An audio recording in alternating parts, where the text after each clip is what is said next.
अपने द्वापर युग की कथा, पहले पूर्व जन्म की कथा सुने मीराबाई की। ठाकुर जी अपने सब ग्वाल बालों के साथ में आनंद करते हैं।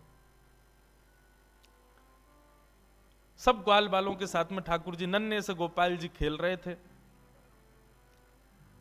मधुमंगल, श्री दामा आदि ये सब तन सुखा, मन सुखा, धन सुखा, ये सब ठाकुर जी के सखा हैं।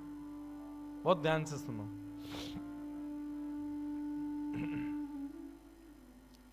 ये सब सखा हैं ठाकुर जी के। एक दिन ठाकुर जी सब ग्वाल बालों के संग खेल रहे थे। सो ठाकुर जी का सखा श्री दामा बीच खेल से ही जान लगो। ठाकुर जी बोले, अरे भैया कहां को जा रहे हो? लाला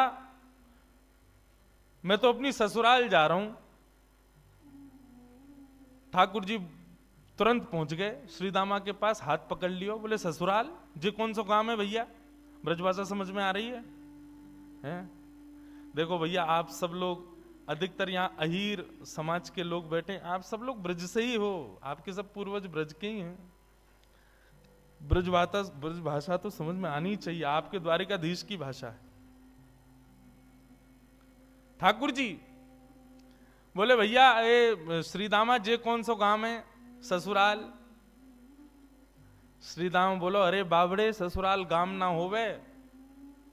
बोले, तो फिर का होवे ससुराल? बोले, ससुराल होवे ब्याह हेवे के बाद में एक नहीं दो घर है जाए। एक तो होवे अपनी मैया को घर, पिता को घर, और एक होवे पत्नी के मैया पिता को घर, वाकू के हैं ससुराल। ठाकुर जी बोले, तेरी बात मेरे पल्ले ना पड़ रही लाला।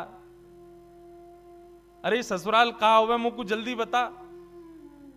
बोले, अरे ससुराल मतलब पत्नी को माय को। ठाकुर जी बोले, पत्नी जी पत्नी कौन होवे भैया? श्रीदामा समझा रो है, अरे लाला तू तो बड़ो भोरो है, नेक बड़ो है जाएगो तो तेरो ब्याह है जाएगो, तेरी पत्नी आ जाएगी। ठाकुर जी बोले, मेरी पत्नी आवेगी? बोले, हम बे तो फिर मेरो ससुराल कहां है? श्रीदामा बोला, मौका पता तेरो ससुराल कहां है, जब ब्याह होगा तब पता चलेगी तेरो ससुराल कहां है। अब तो ठाकुर जी हट करने लगे, बोले, ना मेरो ससुराल बता, मेरो ससुराल कहां है? श्रीदामा बोलो, अरे अपनी मैया से जाके पूछ ले, तेरी मैया बता देगी तेरो ससुराल कहां है। ठाकुर जी खेलते कूदते आज घर आए। यशोदा मैया रसोई घर में प्रसाद सिद्ध कर रही है। ठाकुर जी आके गोद में बैठ गए, बोले, मैया मेरो ससुराल कहां है? अब तो जैसे ही मैया ने सुनी मेरो ससुराल कहां है, लाला बोल लो। मैया बोली, लाला ये कहां से सीख आए हो? बोले, आज मैया मैं खेल रहे हो तो श्रीदामा अपनी ससुराल गए हो, तो वो बोलो मैं ससुराल जा रहा हूं, तब से मेरे मन में आ रही मेरो ससुराल कहां है। मैया बोली, ससुराल लाला जब ब्याह है जाएगो तब आएगो ससुराल। बोले, जय श्रीदामा कह रहा हो, मेरो ब्याह कब होएगो मैया? बोले, अरे अभी तू बड़ो तो है जा लाला, तू पे मोह दोनों आवे ना, मैं खवाऊं तो खावे, मैं चलाऊं तो चले, मैं उठाऊं तो उठे, मैं नवाऊं तो नहावे। जब बालक बच्चे सब अपने आप अपने कामन को करन लगे तब उनको ब्याह कर दियो जाए, तब उनके काजे बहू आवे, तब ससुराल होवे। ठाकुर जी बोले, मैया मैं सब काम कर लूंगा अपने आप, तू मेरा ब्याह करा दे, और मेरे काजे बहू लिया। मैया बोली, नेक बड़ो तो है जा लाला, कहां ते लाऊं तेरे काजे बहू? ठाकुर जी बोले, या तो मेरे काजे बहू ला, नहीं तो श्रीदामा अपनी बहू ला रहा हो, बाकी बहू को मैं ले आऊंगा, वो बहू मेरी है जाएगी। मैया जोर से हंसी, बोले, लाला तेरी बात ऐसी ऐसी बात बनावे बैठो बैठो। मैया बोली, करा दूंगी तेरो ब्याह, ज्यादा चिंता मत करे। अब तो ठाकुर जी रोने लगे, मैया मेरो अभी ब्याह करा, अभी ब्याह जाऊंगा, मैं तो अभी ब्याह करूंगा। यशोदा मैया परेशान है गई, बोले, लाला चल करा दूंगी तेरो ब्याह, अब रोवे मत। बोले, कब करावेगी? तिथि बता मोकू, तिथि बता, दिन बता, समय बता, सब बता, तब ही जाऊंगा यहां से। यशोदा मैया तो ऐसी परेशान भाई।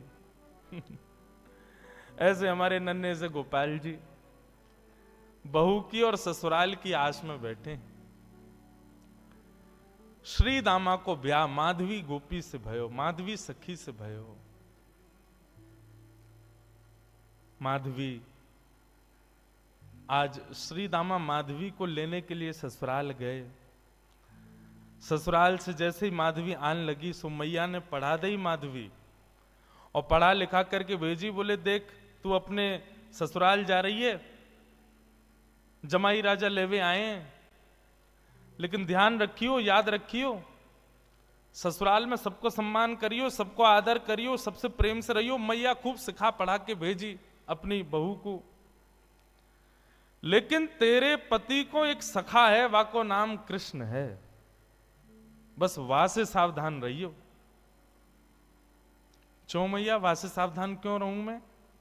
बोले अरे मैंने सुनो है वो कन्हैया जाकू अपना रूप दिखा दे, जाकू एक बार अपनी तिरछी नजर से देख ले, वाको फिर गृहस्थ आश्रम गृहस्थ जीवन बर्बाद है जाए। वो फिर वही को देखते रहे, वाके रूप में कछु जादूगर है, वो जाकू देख ले, वाकू अपनो बना ले, फिर वो अपने पति को ना रहे, वही को है जाए। मां की बात सुन करके माधवी घबरा गई। बोले ऐसो कैसो है कि पति छूट जाए वासे? बोले यही मारे मैं कह रही हूं, तू सब कछु करियो, लेकिन तू मुख को वचन दे के जा, वाह कृष्ण को अपना मुख मत दिखाइयो। चाहे तो को जीवन भर घूंघट करके रहना पड़े, लेकिन कृष्ण को मुख मत दिखाइयो। माधवी बोली मैया मैं वचन दे के जा रही हूं, वह कृष्ण को मुख नहीं दिखाऊंगी। श्री दामा माधवी को लेकर के ब्रज जा रहा है। श्री दामा पहले ही माधवी से चर्चा करते आ रहा हो रास्ता भर।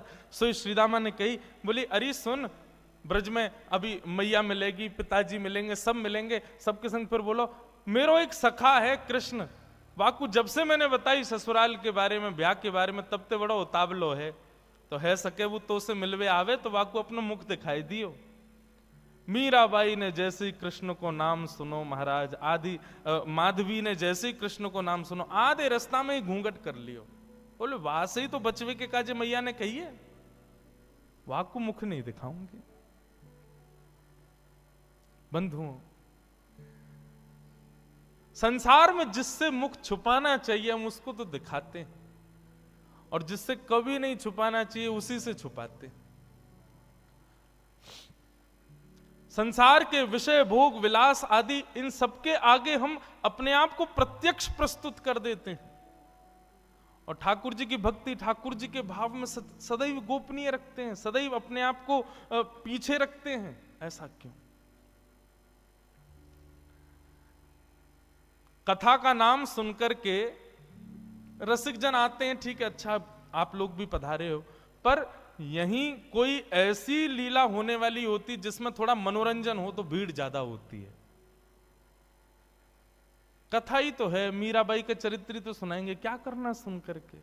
नहीं, ठाकुर जी से संबंधी कोई भी बात हो उसमें तो बढ़कर के आगे आओ, बढ़कर के आगे भाग लो, उसमें चिंता मत करो।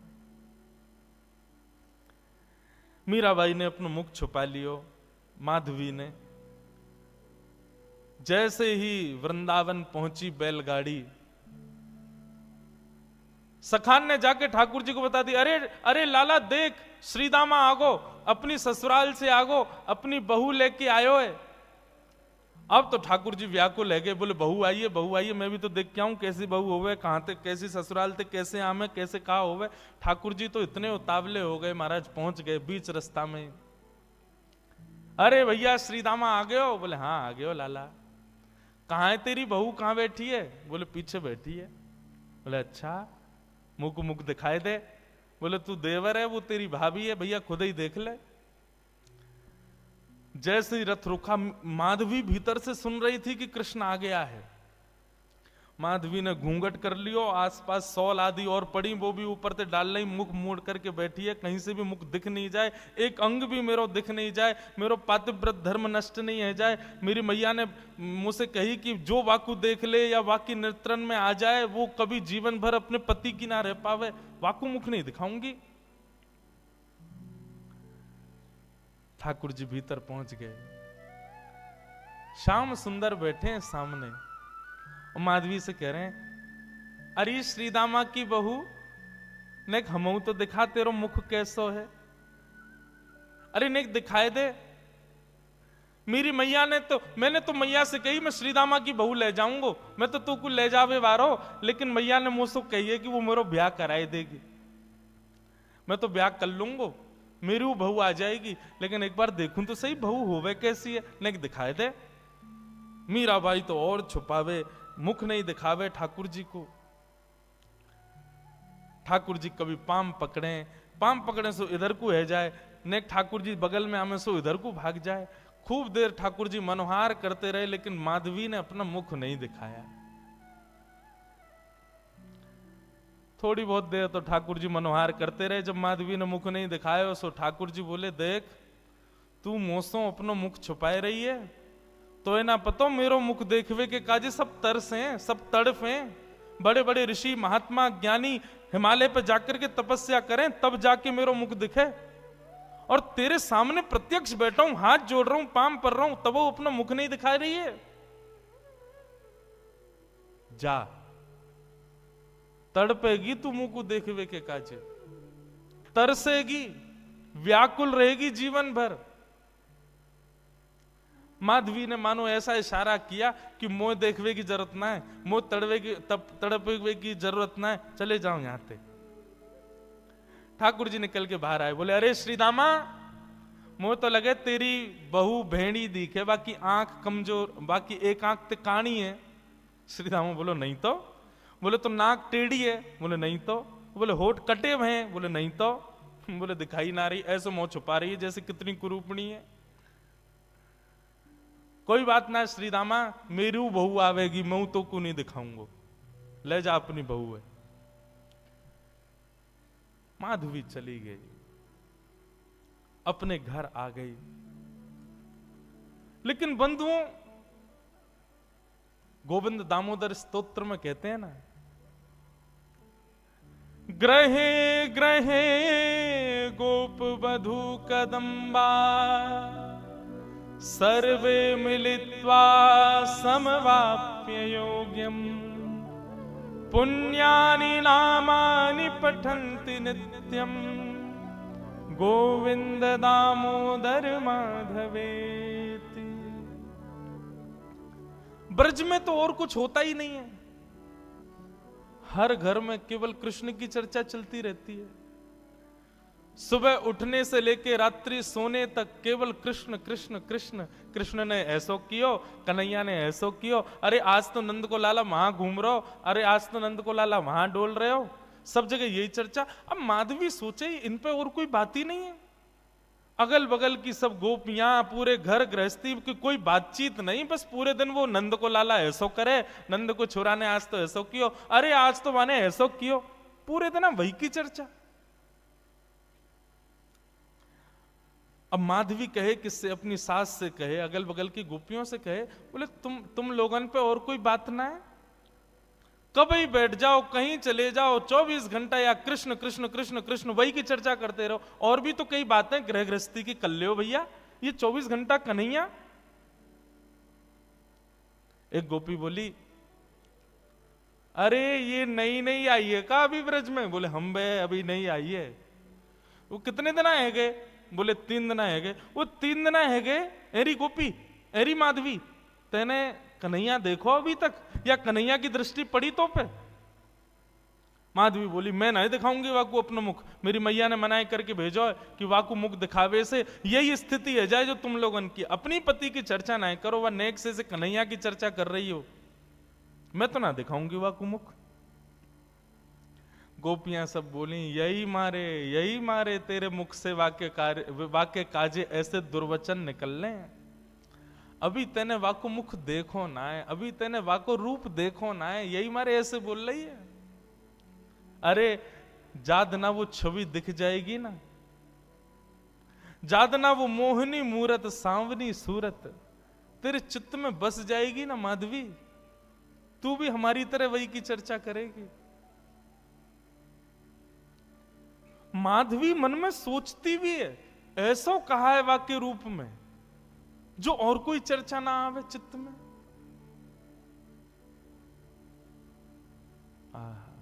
बंधुओं, अष्ट सखा गाते हैं, सबने गाया, किसने नहीं गाया। कैसो है ठाकुर जी को रूप, श्री कुंभनदास जी कहते हैं अपने एक पद में,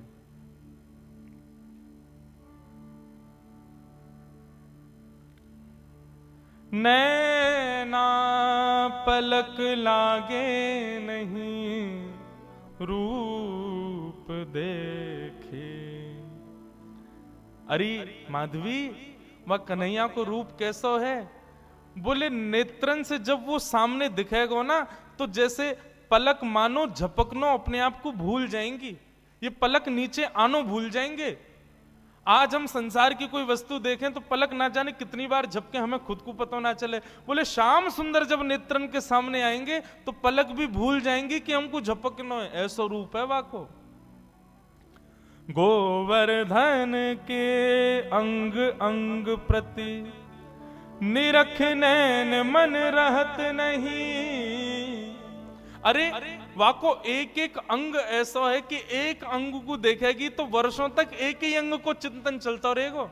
ऐसा ना है कि एक बार में नेत्रन को भी देख ले, मुख को भी देख ले, कानन को भी देख ले, हाथ भी देख ले, पाँव नहीं, एक बार में एक ही अंग दिखेगा और वही कोई चिंतन चलता रहेगा। कहरी कहो कछु कहत न आवे, चुत चुरायो वे मांग दही। कहा कहूं, वाक्य रूप को वर्णन ना कर सकूं। माधवी बोली ऐसो का है वाक्य रूप में? बोले वर्णन को विषय ना है, कोई बता ही ना सके। अरे कितनों बड़ो वक्ता आ जाए, वाक्य रूप को वर्णन कोई ना कर सके। कुंभन दास प्रभु के मिलवे की, कुंभन दास प्रभु के मिलवे की, सुंदर बात सखियन सो कहे। नैन पलक लागे नहीं। ऐसा रूप है वह कन्हैया को। अब तो माधवी पतो चल जाए या गली में कन्हैया है तो वह गली में ना जावे, पतो चल जाए कि यहां से अभी गुजरे तो वहां नहीं जावे, हर जगह से अपने आप को बचावे। लेकिन मैं अपनी कथा में कहा करता हूं बंधुओं, 5000 साल पुरानी बात नहीं, आज भी वृंदावन आपके भीतर पंच रसों से कृष्ण को प्रवेश कराता है। आज भी देखोगे तो श्री कृष्ण दिखेंगे वृंदावन में, कहीं नहीं तो दीवारों पे दिख जाएंगे, कहीं नहीं तो कहीं भी दिख तो जाएंगे।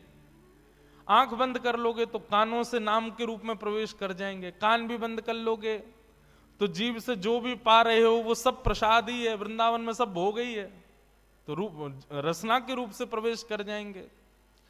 मुख से कुछ खाओगे नहीं, नेत्रों से देखोगे नहीं, आंखों कानों से सुनोगे नहीं, तो नासिका से प्रवेश कर जाएंगे। क्योंकि वृंदावन में जितनी हवा बह रही है वो भी राधा रमण, राधा वल्लभ, बांके बिहारी, मदन मोहन, राधा दामोदर सबके चरणों का स्पर्श करके बह रही है।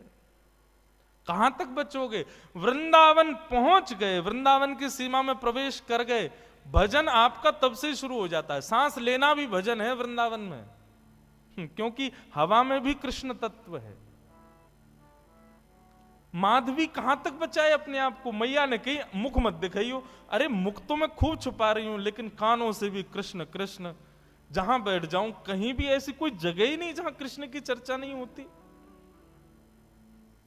माधवी तो अब तो ये स्थिति हो गई कि रात में सपने में भी उसको ठाकुर जी के अनुभव होते हैं। मुख नहीं दिखता क्योंकि देखा तो कभी है नहीं, लेकिन इतना सुन लिया है कि उसको अनुभव हो गया है कि चरण ऐसे हैं, हाथ ऐसे हैं, चाल ऐसी है, मुस्काते हैं तो ऐसे, फिर उठ जाती है, मुख से पानी से मुख धोती है और फिर विचार करती है सोऊं भी तो कैसे, नींद में भी तो वही दिख रहा है, कहां तक बचूं मैं।